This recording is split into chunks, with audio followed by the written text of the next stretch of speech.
সুপ্রিয় দর্শক, আসসালামু আলাইকুম। আপনাদের সবাইকে প্রীতি শুভেচ্ছা। প্রিয় দর্শক, আজকের আলোচনাটা হচ্ছে শেখ হাসিনা দেশে ফিরছেন, তার ফাঁসির মঞ্চ তৈরি, এই নিয়ে এই আলোচনা।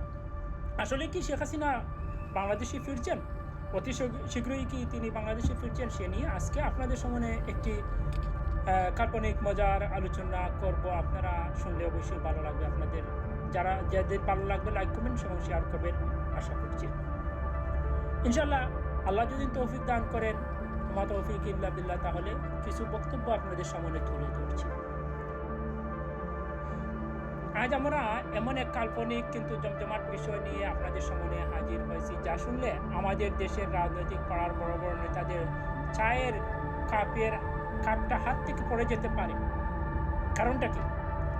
আমাদের অন্তর্বর্তীকালীন সরকারের সাবেক উপদেষ্টা, 2 উপদেষ্টা আসিফ নজরুল এবং মাহফুজ আলম অতি সম্প্রতি ফেসবুক স্ট্যাটাস দিয়েছেন।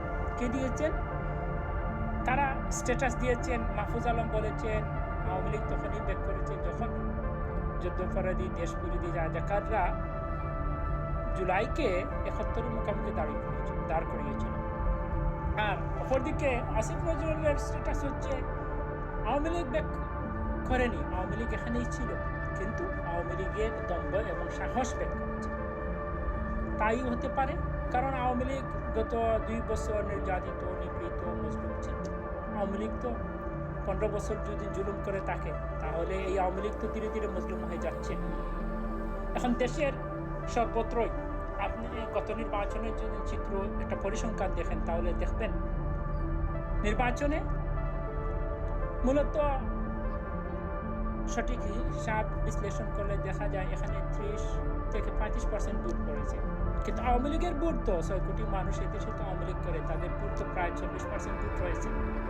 এই ভোটগুলো তো জামাত, বিএনপি, এনসিপির বাক্সে গেছে। কিন্তু এনসিপি, জামাত মনে করছে যদি না আওয়ামী লীগ ব্যাক করে, শেখ হাসিনা ব্যাক করে, তাহলে এদেশে আর তারা কেউ ভোট পাবে না, তাদের ভোট বাক্স খালি থাকবে। আমরা যে একটা কবিতা ছিল না, যে হাট্টিমা টিম টিম তারা মাটি পড়ে টিম, তাদের খেলা দুটুসি, তেমনই ভাবে হবে জামাত বিএনপির অবস্থাটা হবে হাট্টিমা টিম টিমের মতো।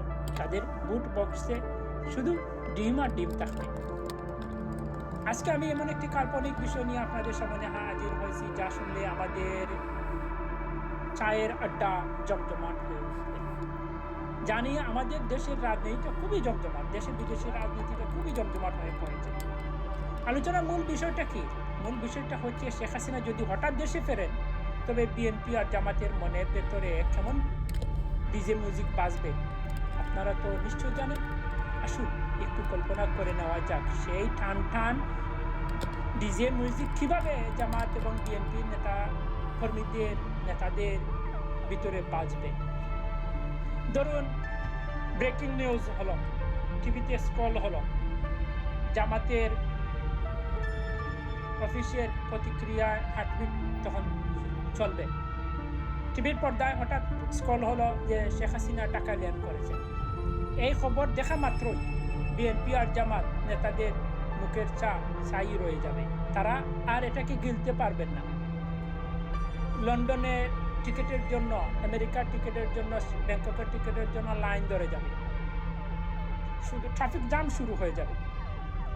বিএনপির বড় বড় নেতারা তাৎক্ষণিক বুঝতে পারবেন না তারা কি রাজপথে আসলেই স্বাগত মিছিলের পাল্টা মিছিল করবেন, নাকি সোজা লন্ডনে ফোন দিয়ে বিভিন্ন যারা তাদের নেতাকর্মী রয়েছেন তাদের কাছ থেকে টিকিট কনফার্ম করবেন, লন্ডনে থাকার জায়গার ব্যবস্থা করবেন। ধরুন বিএনপি শিবিরে তো আসলেই তো ফিটনেস নেই, হঠাৎ আন্দোলনের এনার্জি তো বিএনপির আসবে না।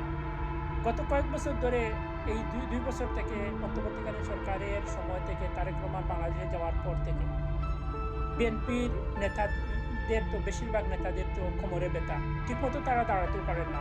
আমরা সেই চিত্র সংসদের দিকে তাকালেই দেখতে পাই। তাদের কথাবার্তা, বক্তব্য সব কিছুতেই আমাদের মনে হয়, মাঠে মনে হয় তারা সেই রকমই রয়েছে। হঠাৎ তারা অ্যাথলেটদের মতো তো দৌড়ানোর প্রস্তুতি নিতে পারবেন না, তারা আগের মতো বিবৃতির বর্ণাও দিতে পারবেন। দলের মহাসচিব পল্টন অফিসের জানালা দিয়ে শুধু মুখ বাড়িয়ে বলতে শুরু করবেন শেখ হাসিনার বাংলাদেশে আগমন গণতন্ত্রের জন্য অসহনীয় সংকেত। এটা গণতন্ত্রকে ধ্বংস করতে পারে, বাংলাদেশের রাষ্ট্র ব্যবস্থাকে ধ্বংস করতে পারে, রাজনীতিকে ধ্বংস করতে পারে। মানে বিএনপি রাজপথে আর নামার কোনো সাহস দেখাবে না, কারণ শেখ হাসিনা চলে এসেছে। ধরুন শেখ হাসিনা যদি ঘুমের ঘুরে গিয়ে মির্জা ফখরুলকে বলেন, ফখরুল আমি তো চলে আসছি, তুমি এখন কি করবা? মির্জা ফখরুল তখন কি বলবেন জানেন?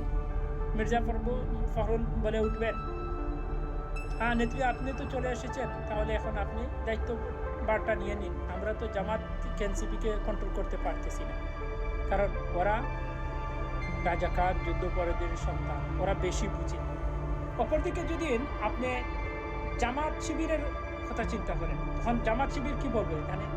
জামাত শিবির সুজা জায়নামাজে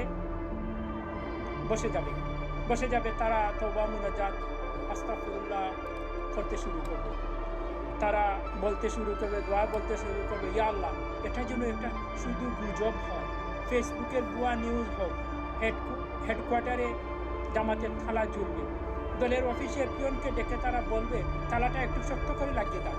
আর কেউ জিজ্ঞেস করলে বলো জামাতের সবাই তবলিগে চলে গেছে, তারা আর রাজনীতি করেন না, তারা রাজনীতি থেকে ইস্তফা নিয়ে নিয়েছে। এখন ধরেন বিএনপির অনেক নেতা রয়েছেন যারা শেখ হাসিনা বয়ে 15 বছর পালিয়ে বেরিয়েছিলেন, তারা নিজেই অনেক সময় গুম হয়েছেন, তারা নিজেই অনেক সময় আড়ালে থেকেছেন, তারা রাজনীতি তার কাছেই ছিলেন না। তাদের সুটকেসটা কীভাবে প্যাকিং হবে? তাদের সুটকেসটা দেখবেন গিয়ে অনেক বড় বড় নেতার ঘরের আলমারিতে কিছুই পাওয়া যাবে না। 2-3টা সুটকেস পাওয়া না গেলে দেখবেন পলিথিনের ব্যাগ ভরেই তারা সব জামা কাপড় গুছিয়ে গাড়ির বুটে না নিয়ে তারা নিজেই তাদের কাঁধে নিয়ে চলতে শুরু করবেন। কেউ আবার যারা যে মামুনুল হক সাহেবের দল থেকে শুরু করে যারা রয়েছে, তারা অনেকেই চিন্তা করবে হাটহাজারী মাদ্রাসাতে চলে যাওয়ার জন্য, বড় মাদ্রাসাতে চলে যাওয়ার জন্য, কারণ সেখানে গেলে তো অনেক ছাত্র রয়েছে, তাদেরকে প্রোটেকশন দিতে পারবে। আবার অনেকে চিন্তা করবে মালয়েশিয়া ভালো হবে নাকি সিঙ্গাপুর ভালো হবে। মিডিয়া টক শুরছে না মুখগুলো, তখন কি করবে জানেন? মিডিয়া আসা বন্ধ করে দেবে, তাদের ফোন দিলে শোনা যাবে দুঃখিত গ্রাহক এই মুহূর্তে নেটওয়ার্ক দেওয়া সম্ভব হচ্ছে না। আর ডক্টর মোহাম্মদ ইউনূস, আসিফ নজরুলের তো অবস্থা দাঁড়িয়ে শিশু করার মতন হয়ে যাবে। তাদের রাস্তার কিনারে আর দেখা যাবে না দাঁড়িয়ে তারা ডাব খাচ্ছেন। যদি দর্শক, রাজনীতিতে শেষ কথা বলতে কোনো কিছু নেই, তবে শেখ হাসিনার ফেরার খবরটা বিএনপি জামাতের জন্য ঠিক যেমন পরীক্ষার আগের রাতে হঠাৎ সিলেবাস বদলে যাওয়া, তাদের অবস্থা তখন হবে সেই বিখ্যাত গানের মতো, যাব কি যাব না, চালিয়ে যাব নাকি থমকে দাঁড়াবো। এটাই হচ্ছে তাদের চরিত্র এবং আদর্শ এবং বিএনপি আওয়ামী লীগের মধ্যে পার্থক্য হবে। আজ এ পর্যন্ত দর্শক, আসসালামু আলাইকুম। আবারও